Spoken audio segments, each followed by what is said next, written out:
Hello, hello, hello, and welcome to the 21st episode of Mixed Media Reviews. My name is Kelsey, and today I'll be talking about a book, or rather, two books. This week's books are With the Fire on High by Elizabeth Acevedo and Aces of Spades by Farida Abike Imede, and hopefully I said it right this time. Both of these books have been very popular on Bookstagram, which is why I was pretty hesitant about reading them. I know sometimes books are popular on there because they're genuinely good. That's what I found out with The Firekeeper's Daughter, which if you know that I absolutely love that book. But sometimes the books seem to be popular just because they're popular. I don't even know. There seems to be this trend kind of going around on Bookstagram, and I'm sure on Book Talk and BookTube as well, where they're just kind of promoting the same books over and over again, and they're not even really reviewing them. Like, why do I follow a Bookstagrammer if they're literally just posting pictures about books? I don't know. Sorry about the mini rant this so early in this episode. Anyway, I love both of the covers of these books, which is why they tempted me into reading them. With the Fire on High has a young girl's profile against a nice orange background. Her curls are set on top of her head, falling around a pink bandana. Various fruits dot the page around her with white letters across that spell out With the Fire on High. Ace of Spades has a cover that mimics a playing card. Two young students, dressed in their school uniform, mirror each other down the center of the page, holding the place that is usually held for royalty. A red argyle background is bordered by white and blue with the saying, "How do you stop an unknown enemy?" broken up along the sides. Ace of Spades is written across the center of the image, a spade in the center of the O. Like I said, these covers are great, and they both actually fit really well with their respective books. Next up, I'm going to be doing a summary of both books, but then I'll do each book with my likes and my critiques after that, splitting up the books instead of the section of what I like and my critiques. I also won't have too much of the specific kind of spoilers about With the Fire on High, but for Ace of Spades, I will have all of the spoilers, including the whodunit reveal. With the Fire on High is about a single teenage mom trying to get through high school. An amazing improvising cook, she must learn to follow directions in her culinary class so that she can hopefully join them on a trip to Spain. Imani is trying very hard to find balance in the world with being a mother, a student, and a kid. Ace of Spades follows two different characters, Chiamaka and I believe it's Devon, or at least that's what people have been saying on the internet, who become the targets of an anonymous bully. As things begin getting worse, it seems that the bully is getting closer and closer to destroying their lives. So first up, let's talk about With the Fire on High. Like I said, this one will be split up between the books instead, so I will first talk about what I liked about it, and then the critiques, and then I'll jump into Aces of Spades. I really liked With the Fire on High, which I'm sure is surprising to everybody that I liked a book. But Elizabeth Acevedo is a phenomenal writer, which completely makes sense since she's a poet, so she obviously knows words and understands how to write well. Her writing was just so incredibly beautiful and captivating. She did such a great job of being descriptive without falling into that trap of being overly descriptive, or metaphoric that I feel like a lot of people tend to fall in when they try to write with a more beautiful or more poetic way of writing. I thought also that this was just such a great story that felt super realistic. Being a single parent, being raised by her grandmother, having a job, trying to balance being a mother with a student, and still trying to feel like a kid. Imani was a great mother who really struggled to find that time for herself, which is something that I think most mothers can relate to without being a teenager in high school. Part of what made the book feel so realistic were the characters, from Imani to her abuela, to the love interest Malachi, to her child's father, Tyrone, and his family who, didn't want anything to do with her, to her best friend Angelica. The characters all had a dimension to them. They felt established, which in turn made the relationships all feel very real and established. I think they also behaved true to the characters that Acevedo sets up. I like that her best friend tries to get her to be more like a kid in high school. She pushes her to find love and tells her, to kind of get back out there. I like that her abuela finds that time for herself because she's also trying to balance the role of, being a grandmother while also being the guardian of her granddaughter, while also, being a great grandmother and helping out and, still being a person. And I like that Imani was hesitant about Malachi at first instead of, just immediately diving in. That completely makes sense for the character and for, I'm sure anyone who is in her situation and would be hesitant about someone else coming into their life, especially introducing her to her child. I also really love the way that she incorporated food in this story. Not only having literal recipes in the style of how I'm sure Imani would write them down, if she did even write any of them down, but also how it was used to recall the memories. I listened to a lot of the Off Menu podcast, which if you have not listened to it, do it now. But I love how food can evoke those memories and those feelings in people. And hearing those stories are always really interesting, especially, because it's such a wide variety of people and backgrounds and what those stories really are and those feelings that, kind of come up from eating random things or being in a certain place.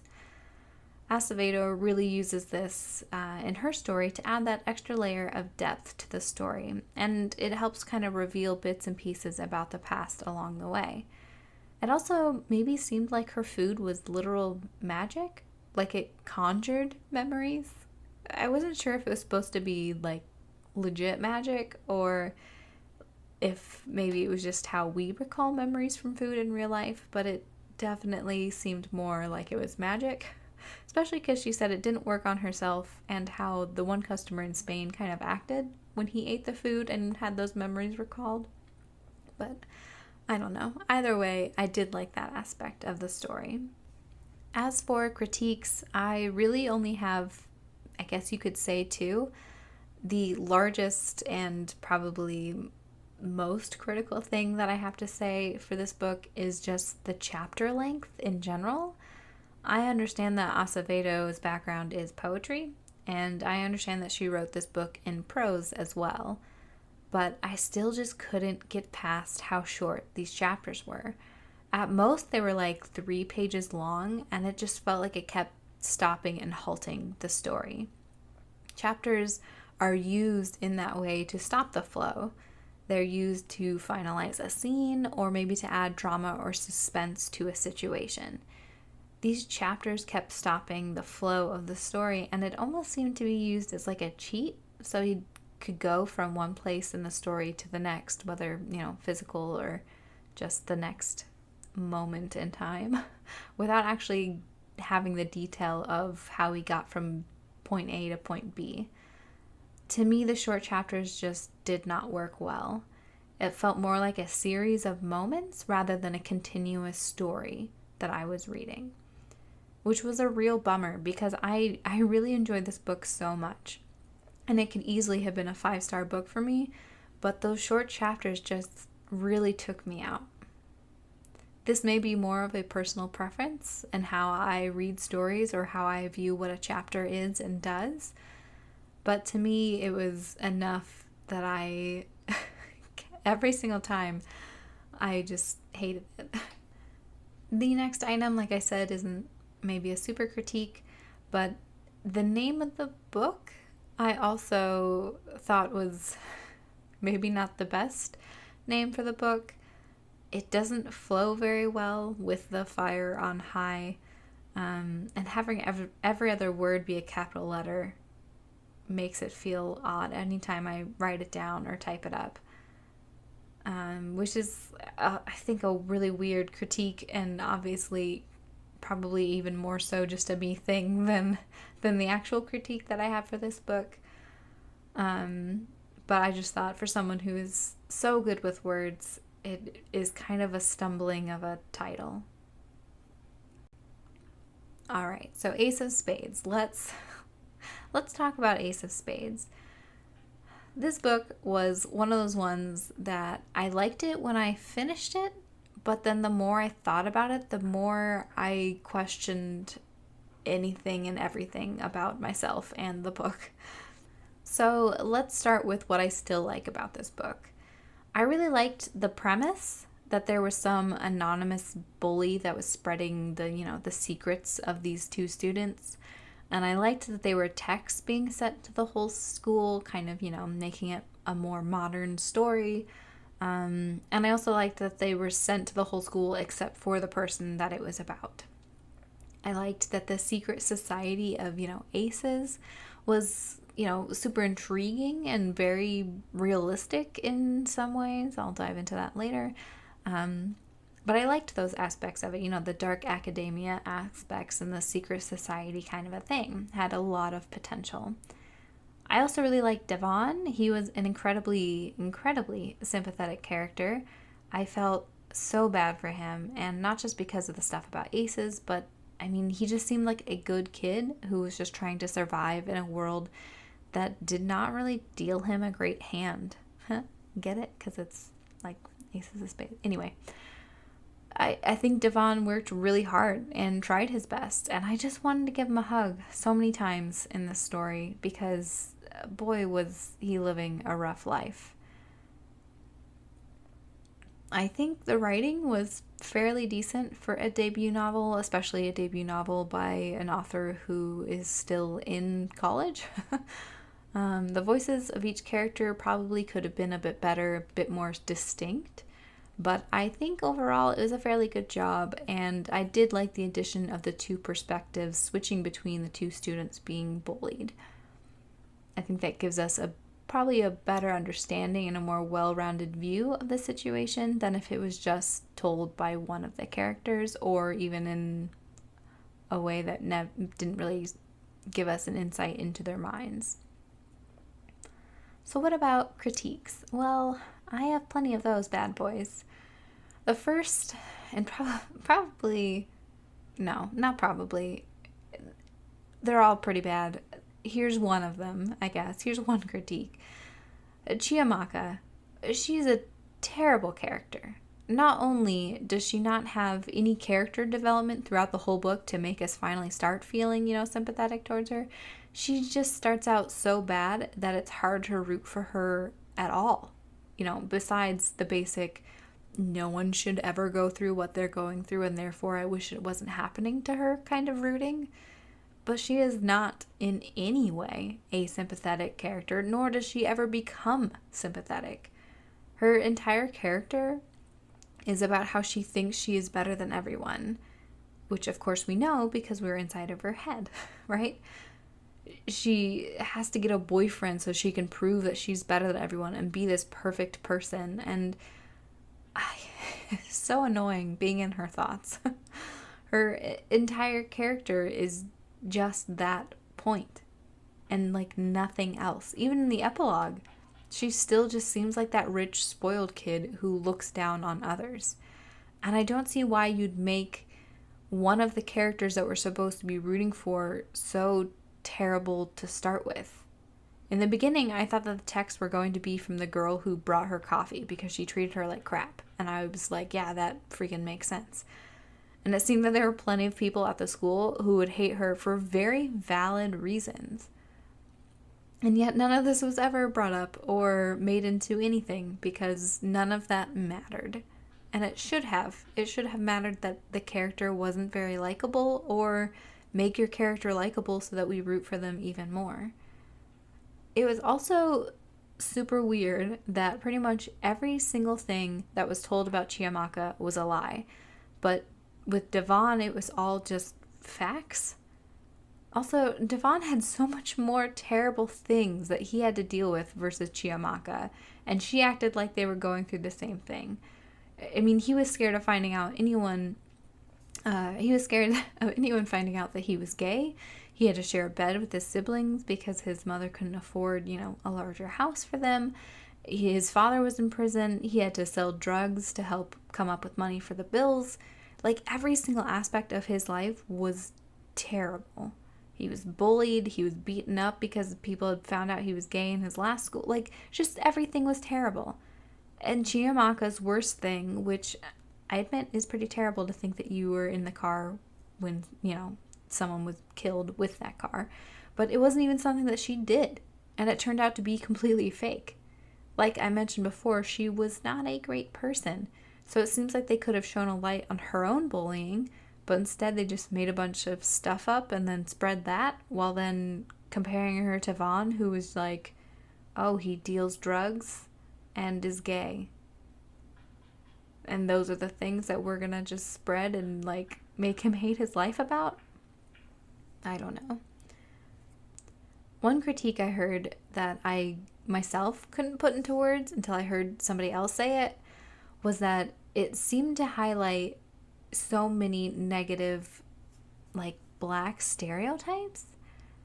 I knew something felt off about the way that, Devon was depicted and his life was depicted, and I couldn't really figure out what until I heard someone say that, and I was like, oh, yes. That is what is happening, because it didn't highlight any positive aspects really about black culture, right? I mean, Chiamaka was very busy trying to pass as white while she trying to fit in with the very white school, while everything about Devon was just bad and terrible. Everything that he did and everything that he was involved in just sucked. There didn't seem to be any highlights and positivity about black culture. His relationship with his mother was terrible, as well as with, his community, because everyone he knew was, I guess, homophobic. The entire community, the entire neighborhood he was from. And on top of that, there's a storyline about his father being in prison and then being executed. And for what purpose? It didn't advance the plot. Everything about Devon's life was just created to be terrible. He even has a falling out with his mother over this, and then in the epilogue it's just resolved? And again, for what? Everything that happened to Chiamaka was all lies, like I said. She wasn't even driving when they faked killing that girl. And she was set up in both the stealing situation and when she was turned out, to be the other girl that her best friend was cheating with her on. Or whatever. It was just ridiculous, the contrast between the two lives. Every one of her problems was manufactured, while Devon's was a result in living in the community he was from. And with the fire on a high, Imoni has a rough life, and you can say that it's maybe stereotypical of, a young teenager having, being a single mom, having the dad that doesn't want to be a part of it, or isn't a good father, or the family that doesn't want anything to do with her, and whatever. Her financial situation isn't great, her parents aren't around, all of these things build up, but we also see a lot of great things in her life. We see the positives of her culture as well. We see her relationship with her abuela. We see how she uses food to connect with those around her and connect with her culture as well. And we see her hanging out with friends and the connections that she has to that community. This is completely absent in Devon's story. It isn't until the very, very end that we even get a sense of the positive community that he's a part of. When he tweets it for whatever reason and then people show up to save them at the last minute. That's finally their community coming together, but it's not, there's no redemption of him, I guess there's some redemption because his mom is okay with him being gay, but that's it. I don't know. It just seems like there's a lot of negativity in Devon's life, and it just seems to paint him in a bad light and his entire neighborhood and community in a bad light. I always hate stories where kids don't go to their parents. In Pretty Little Liars, I just wanted them to go to their parents. They kind of made it a thing where they're like, oh, well, if you tell anybody, who knows, and you're hiding secrets for your parents, and maybe those secrets will come out. And I guess they maybe tried to make it look like they didn't have a choice and like they couldn't go to the police and whatever. Pretty Little Liars is a plot hole filled, I don't even know, crap fest. I mean, of course I love it, but still. Anyway, I always hate when they don't go to their parents, and this story was absolutely no different. I can kind of understand not going to Devon's mom, right? Wanting to shield her from everything that's really happening at the school, since she works really hard to get him to be able to go to that school.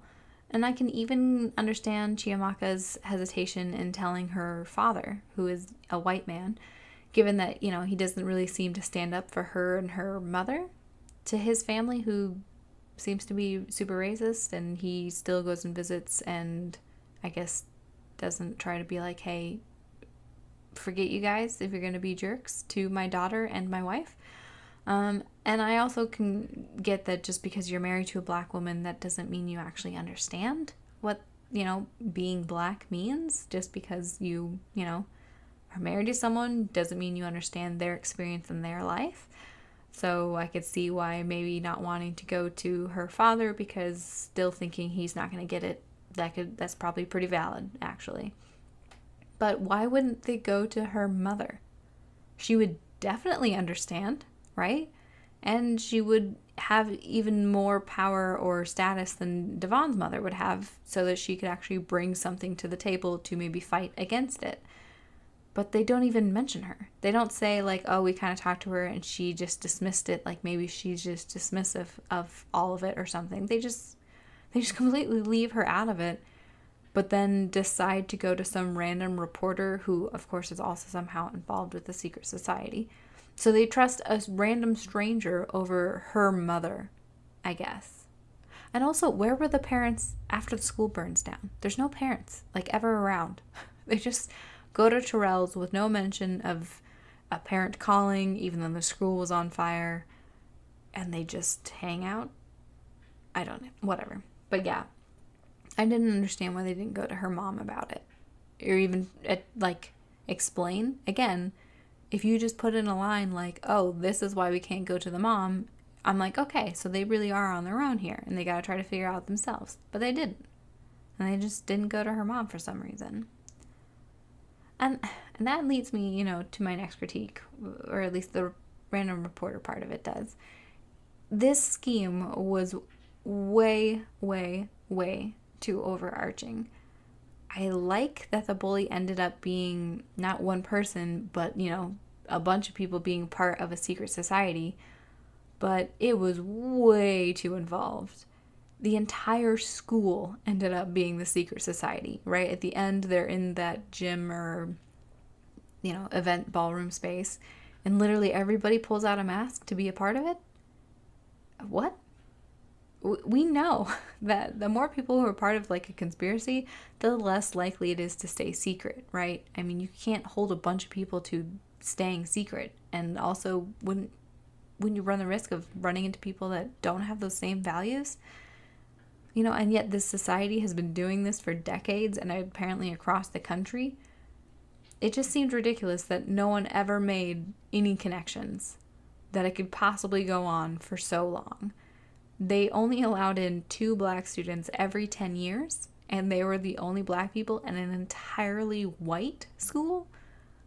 And no red flags were ever raised. Not a single non-white person ever applied for a job at this school. There's no Asian person or Hispanic person who ever wanted to just get a job and then realize that literally everybody there is white. And there's not a single non-white person who ever applied to the school and didn't get in, and then make the connection that literally the entire school is just white. I'm very confused. I mean, I completely agree that racism is very much alive across the world, and that this town, which was written to be any town in any country, whatever, could 100% have a secret society that was focused on destroying the lives of individuals from a race that they hate, right? That could happen in the United States, probably Canada, probably the UK, probably pretty much anywhere. Like, yes, that is incredibly believable. But what isn't believable was the absolute humongous scope of it. I mean, again, they literally had the entire school roped into this. There's not a single person that isn't actively racist in the school, that is just not okay with destroying the lives of two random people. It just seemed to be way too much. I mean, remember, this wasn't even just the school. I mean, they also had like a summer camp where they planned how to get back at everybody. There was like a list of people doing things. The reporter was apparently part of it. Like, how is this so big and so many people? It did not seem very likely that entire school would be a part of it. Definitely a secret society within that school, and I can even see a reporter being part of it. You know, obviously she would have graduated from there or whatever. But again, the entire school? And there's only one person who ever realized, oh, what I'm doing is wrong after befriending her for like 10 seconds. Everybody else who was her friend over the last 4 years was completely okay with being terrible to her. I don't get it. And the last thing I'm going to be talking about is actually, I think, like 4 things, but just these little things that were never quite explained. The first is about the headmaster. Why did they replace him in the beginning of the story? That was never explained. Was he changing his mind? Did he not know about it and was replaced with someone who did know about it? Very confused. It could have been great if they replaced him so that this scheme could happen. Like, again, like if not the entire friggin' school was in on it, but only certain people, like get rid of this guy so they could put in their own dude. But that was never explicitly stated and never even hinted at, and I have no idea what the purpose of changing out the headmaster was. The second is why they made Devon a prefect to begin with. What was the point of doing that? Maybe I'm misremembering, but I can't remember a time where that was really important, that he became a prefect. I don't know. Maybe it was mentioned, but I don't remember it. And I also think that I remember that it was taken away pretty quickly. So again, what was the point? I don't know. The third is, what happened to all the other people that this happened to? Right? I mean, they never seek them out. They never go and talk to any of them. So what happened to them? Are they dead? Did they kill them afterward? I have no idea, because we never find out what happened to those first people. I thought it was going to be a big deal, but then they just were like, yeah, this is a person, and let's forget about it. I don't know. And then the last one is, what was the point of Terrell's sister being sick? I thought she was going to be like a past victim that, you know, like maybe had a mental breakdown, or they did something to her that caused her, you know, some kind of like issue, like they bullied her or did something and it caused a, you know, respiratory problem, or I don't know, whatever the thing. But I thought she would be a past victim. But instead, I don't think there was anything, like I think she was literally just used as a way to get Terrell to seem sketchy at one point. But they never really, that I can remember, do anything with her being sick. I don't know. I don't know, guys. I don't know. Anyway, I definitely recommend With the Fire on High. The short chapters don't quite work for me personally, but overall I still think it's a great book and you should definitely check it out. Aces of Spades, however, you might hear my husband in the background. Aces of Spades, I'm just completely unsure about it. While I like the basis of the story, the characters, the character development, and the ending all fell very flat for me, and I don't know if it's really worth a read. But yeah, there you have it. Those are my thoughts on With the Fire on High and Ace of Spades. Thank you so much for joining me. You can find me on Instagram and Facebook at Mixed Media Reviews Podcast, and you can also find me anywhere you find your podcasts, probably. Please join me next week where I'm going to be reviewing a TV show, and I think I want to do something a little bit different. And you'll just have to tune in next week to see, or I guess to hear. Anywho, have a wonderful rest of the day. Bye!